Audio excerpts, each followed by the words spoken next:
दोस्तों, आज हम हैटिक का जो एवेंटेक यू है उसको असेंबल करने का तरीका बताएंगे और उसको असेंबल करेंगे और साथ के साथ आपको बताएंगे कि इसमें किस किस बात का ध्यान हमें रखना चाहिए। बॉटम पैनल कैसे तैयार करना है, बैक पैनल कैसे तैयार करना है, कैसे उसको फ्रंट कनेक्टर को लगाना है। तो ये इसकी जो चैनल है एवेंटेक यू की, इस तरह की चैनल है। ये मेरे पास एक पेयर है चैनल का और ये साइड प्रोफाइल है। ये 101 mm का ये प्रोफाइल है और ये इसके बैक कनेक्टर हैं 101 mm के लिए। ये फ्रंट कनेक्टर हैं जो कि फेशिया को और प्रोफाइल को, साइड प्रोफाइल को जोड़ेंगे। ये मेरा फ्रंट स्टेबलाइजर है, ये 600 में एक लगेगा और बाकी जब चौड़ाई बढ़ेगी ड्रोर की तो ये आपको ज़्यादा भी लगाने पड़ेंगे। तो ये फ्रंट को और फ्रंट फेशिया को और बॉटम को जोड़ने के लिए, ताकि उस पर गैप ना आए। आगे हम करके भी आपको दिखाएंगे। और ये जो है ये बॉटम और बैक पैनल को जोड़ने के लिए होते हैं। तो ये भी आपको 600 के लिए एक ही काफ़ी है, आप दो भी लगा सकते हो, बट एक से भी आपका काम हो सकता है। तो आपकी जैसे जैसे ड्रोर की विड्थ बढ़ेगी वैसे वैसे ये नंबर बढ़ते चले जाएंगे। तो ये सारा सामान आपको एक ड्रोर को बनाने के लिए चाहिए कि चैनल हो गया, साइड का प्रोफाइल हो गया, back panel connector, front connector या स्टेबलाइजर कह सकते, front stabiliser, front panel connector और बैक पैनल कनेक्टर।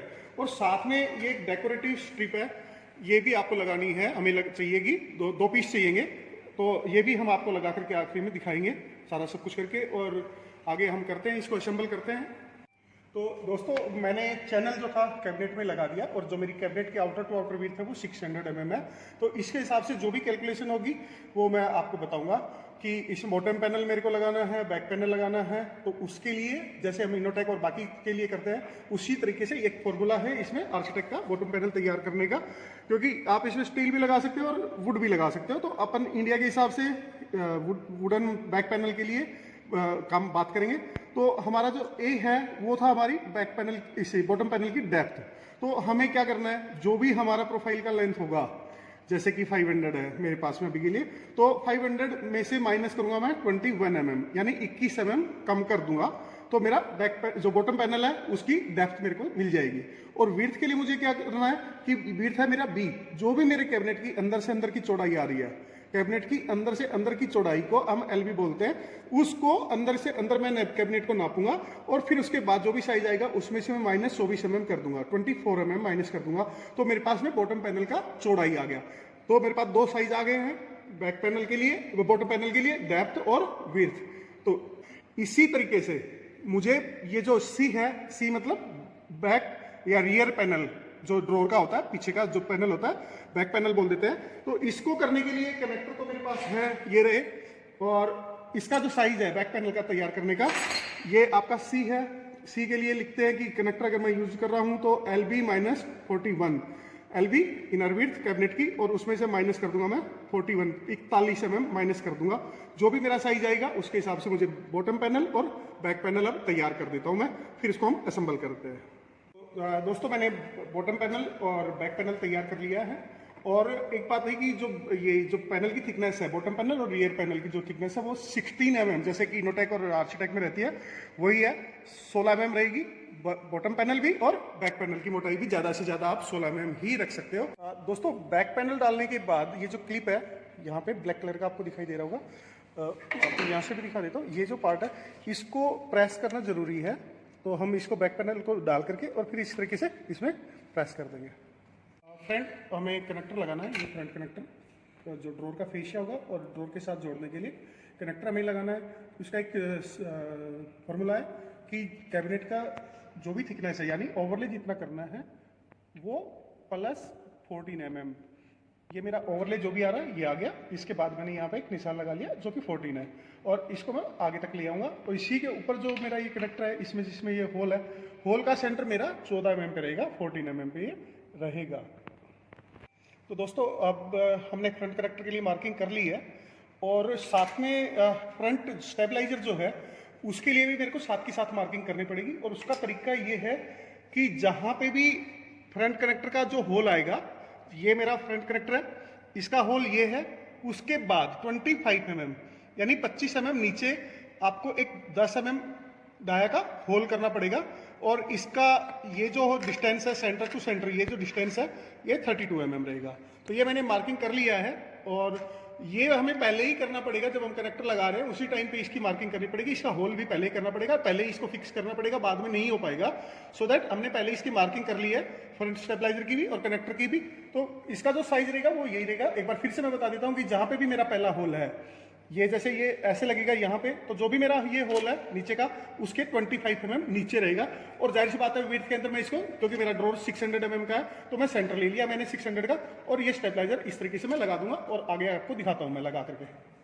दोस्तों ये मैंने इसका होल कर लिया, और ये इसी तरीके से, ये मेरा फ्रंट है ऊपर की तरफ, ये इसी तरीके से रहेगा। मैं आपको दिखा देता हूँ, ये फ्रंट है, ऊपर का टॉप है, ये मेरा टॉप है।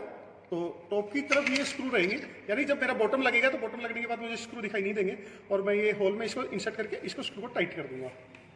तो ये फ्रंट स्टेबलाइजर लगाने का तरीका ये था कि वो तो हमने इंसर्ट कर लिया था जैसे आपको बताया, और इसको मैं वापस इसको फोल्ड करूंगा अंदर की तरफ इस तरह से, और ये देखिए इस तरीके से मैं इसमें टाइट कर दूंगा। तो दोस्तों ये मैंने टाइट कर दिया। अगर ये इस बात का हमें ध्यान रखना चाहिए कि मेरे को फेशिया निकालना है, तो मुझे पहले ये स्क्रू को निकालना पड़ेगा और उसके बाद मैं फेशिया को निकालूं, अदरवाइज तो दिक्कत है, निकलेगा ही नहीं। तो ये ध्यान रखने की बात है कि पहले हमें स्क्रू को निकालना है, खोलना है, और फिर उसके बाद फेशिया को निकालना है। तो ये फ्रंट स्टेबलाइजर का एक एडवांटेज क्या है कि ड्रोर में वेट है और फेशिया आपका बैंड है किसी भी वजह से, तो यहाँ पे कोई गैप है तो ये गैप को नहीं आने देगा, और आपका जो बिल्कुल एक लाइन में रहेगी।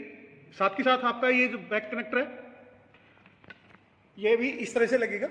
ये जो पार्ट होता है ये भी ड्रॉर की विड्थ के अकॉर्डिंग अलग अलग होगा। जैसे 600 है तो आप एक भी लगा सकते हो, दो भी लगा सकते हो, तो मैं अभी एक लगा देता हूँ। ये इसी तरीके से लगेगा ये।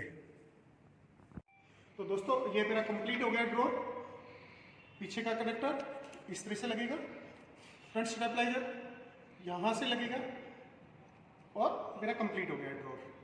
दोस्तों ड्रॉर मेरा असेंबल हो गया, और अब इसको ड्रॉर को चैनल में कैसे डालना है या बॉक्स में कैसे लगाना है, वो ड्रॉर को ये मैंने लिया और इस तरीके से रखना है, ये लगता, और ये क्लिक की आवाज़ आनी चाहिए ताकि लॉक हो जाए। तो ये मेरा ड्रॉर आपका स्मूथ है।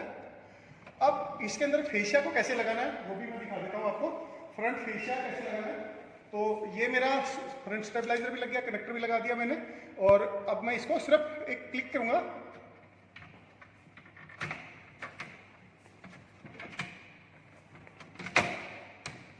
ये क्लिक हो गया मेरा, तो मेरा ये लॉक हो गया है, ये आराम से जाएगा। अब इसको निकालना है, फ्रंट फेशिया को निकालना है, तो मैं साइड प्रोफाइल को पीछे करूंगा, और यहां पे एक स्क्रू है, ये थोड़ा सा ध्यान से देखिए, ये स्क्रू है, इसको मैं आगे की तरफ लगाऊंगा। ये मैं करके दिखा देता हूं आपको। ये मेरा क्लिक होते ही बाहर आ जाएगा, ये आ गया मेरा बाहर। और अगर मेरे को ये लगाना है दोबारा से, मैं आपको लगा करके भी दिखा देता हूं। ये लिया और क्लिक।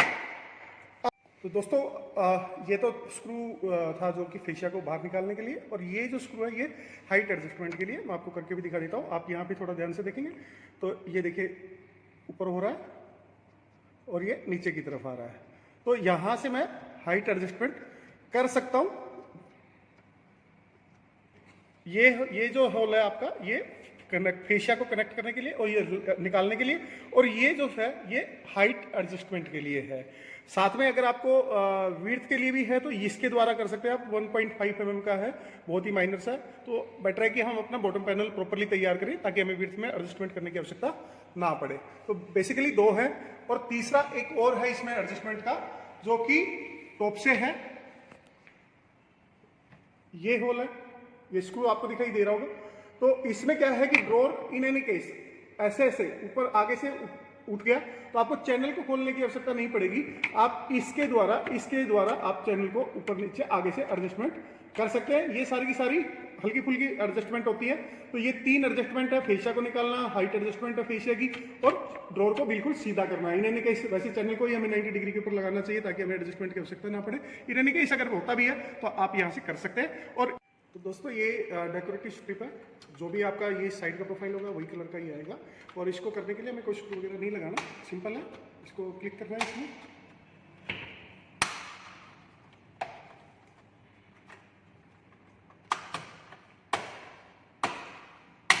ये लगा दिया और ये मेरा ड्रॉर कंप्लीट है।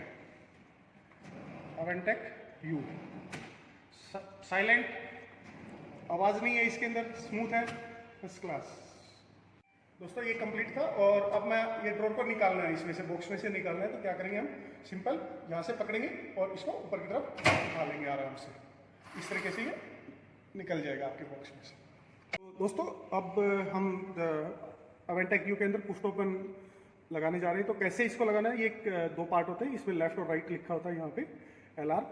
और इसको कहाँ पे हमें लगाना है, ये इस तरीके से इसमें लगेगा। ये क्लिक करना है मेरे को सिर्फ, और मैं आपको दिखा भी देता हूँ कि यहाँ पे एक होल है, ये इसके अंदर डलेगा, ये प्रॉपरली इसके अंदर। तो मैं इसको इस तरीके से डालूंगा और ये मेरा इसमें लग गया। तो ये क्लिप आएगा, लेफ्ट को भी लगेगा, राइट को भी लगेगा। दोस्तों ये पुश ओपन का पार्ट है, मैंने उसको आपको दिखाने के लिए इसमें से ब्लैक कलर का जो पार्ट था वो हटा दिया है ताकि आपको वीडियो में अच्छे से दिखाई दे दे। ये मैं इसमें लूँगा, चैनल भी मैंने जानबूझ के निकाल लिया कि वीडियो में अच्छे से दिखाई दे दे।